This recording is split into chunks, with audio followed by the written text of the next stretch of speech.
Hello everyone. Today's video is about testing to see if we are good or not so good at getting into autophagy. As per usual, nothing I'm saying should be construed as medical advice. This is for informational purposes only. If you need medical advice, please talk to your healthcare provider to get that advice. So autophagy is a really important concept, really important thing that should be happening in our bodies on a regular basis, especially as we get older. Autophagy is that much more important to just clear out the older, less functional cells and kind of pave the way for new cells. We don't want those older cells to be lingering for excessive periods of time because that seems to be associated with inflammation and just overall physiological dysfunction. There is a lot of research that shows that when we work with different therapies that enhance autophagy, that's associated with health benefits, sometimes really notable health benefits. So, for example, caloric restriction is associated with increased lifespan, increased health span. Cold plunges are associated with health benefits. Saunas are associated with health benefits. Intermittent fasting is associated with health benefits. And these are all things that can encourage autophagy.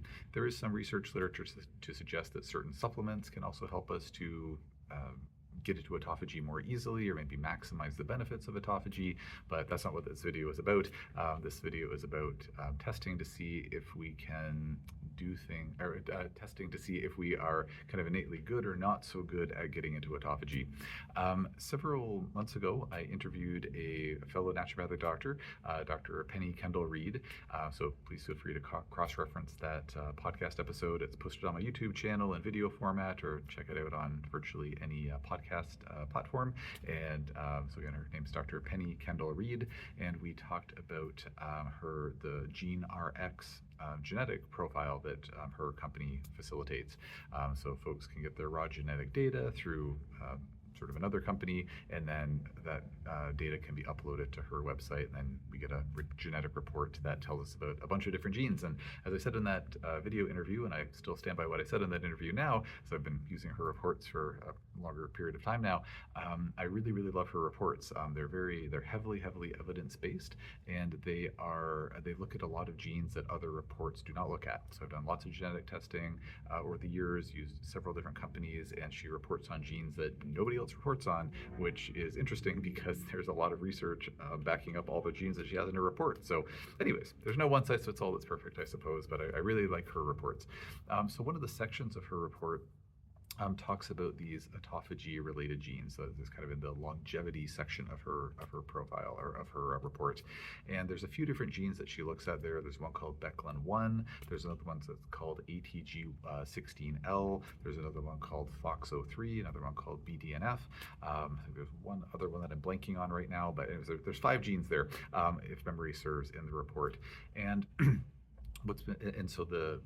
based on the findings of the report from the patient's genome, it tells us whether or not the genes the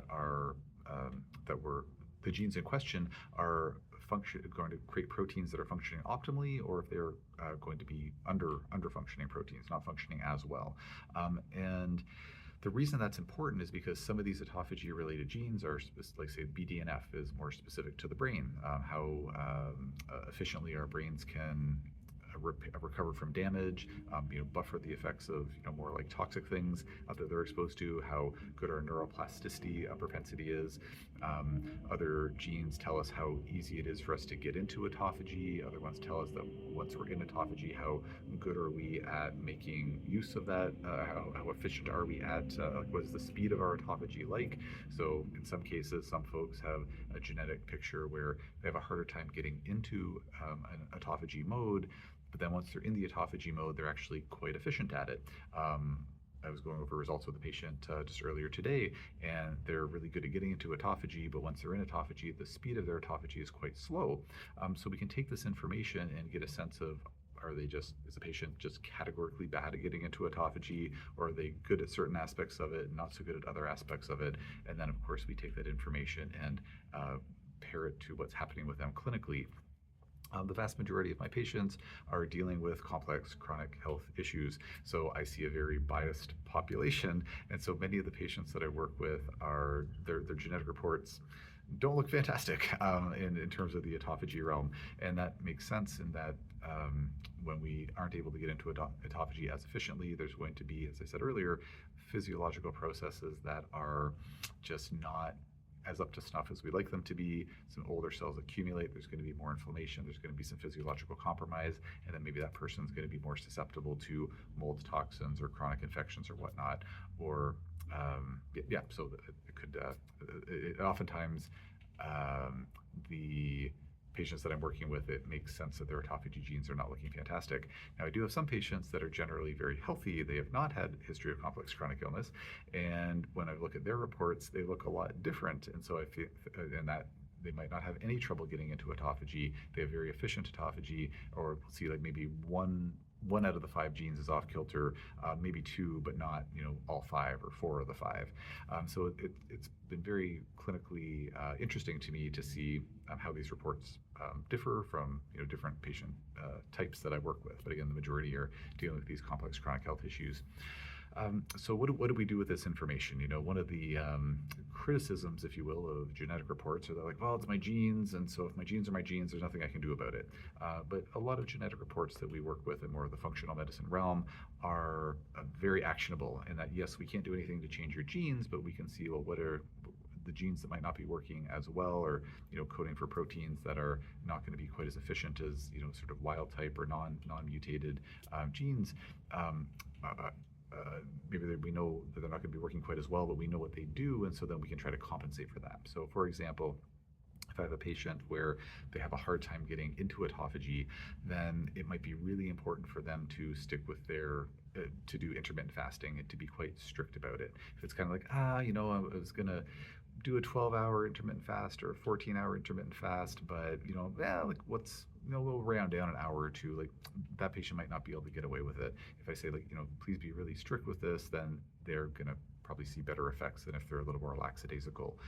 Or if there's a patient, for example, who is able to, like the patient I mentioned earlier, who's able to get into autophagy quite efficiently, but their autophagy is quite slow, it's not very efficient, then maybe they're going to benefit more from a longer fasting period where they get into autophagy maybe within 12 hours, but they might need to do like a 16-hour intermittent fast because there's that longer period that they need. So maybe they don't need to be quite as strict with their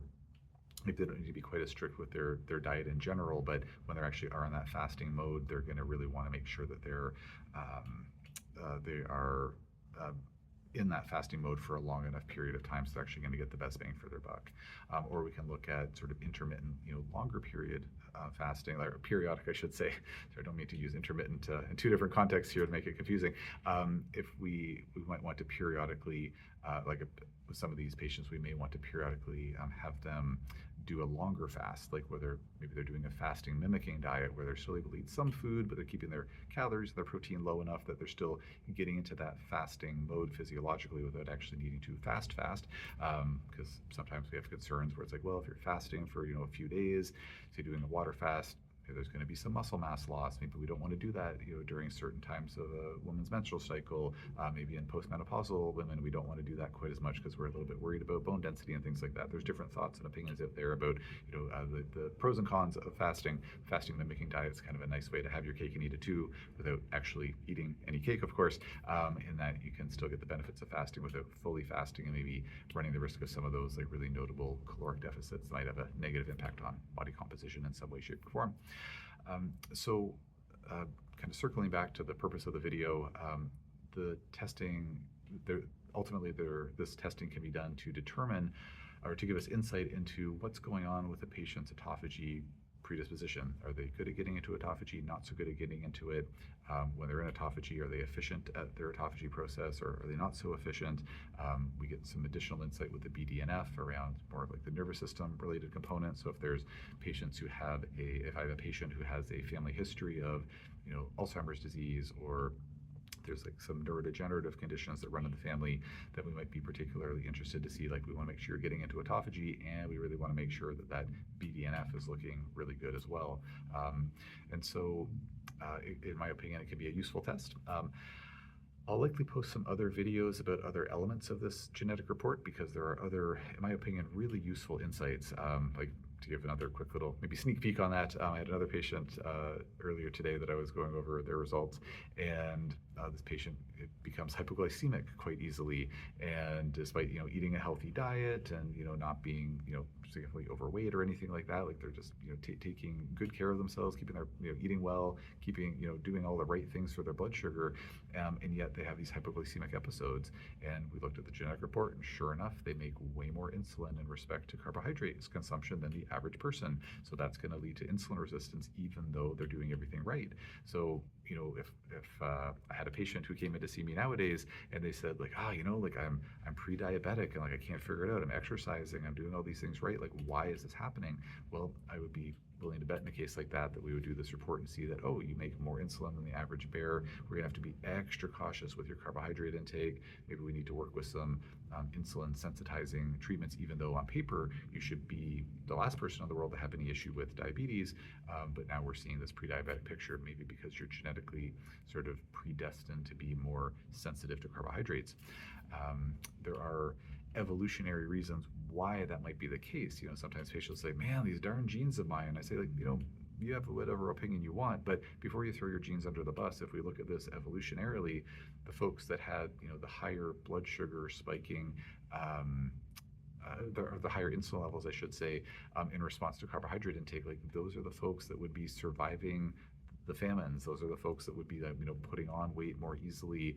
Those are the folks that, these genes allowed your ancestors to survive. So yes, maybe a bit of a pain in the neck in our modern day society, but, just before we vilify the genes too much, it's like they did allow you to get to this point in evolutionary human history. So anyways, waxing a little philosophy there. I just, Mother Nature has a plan, and sometimes it's just a bit of a double-edged sword. Anyways, I will leave it there for now. If you don't mind, please taking a quick moment to like, share, subscribe, and or post a quick comment on the video. I'd really appreciate it. And if you have any questions on this topic or on anything else, just post in the comment section below, and I will do my best to answer as soon as I can.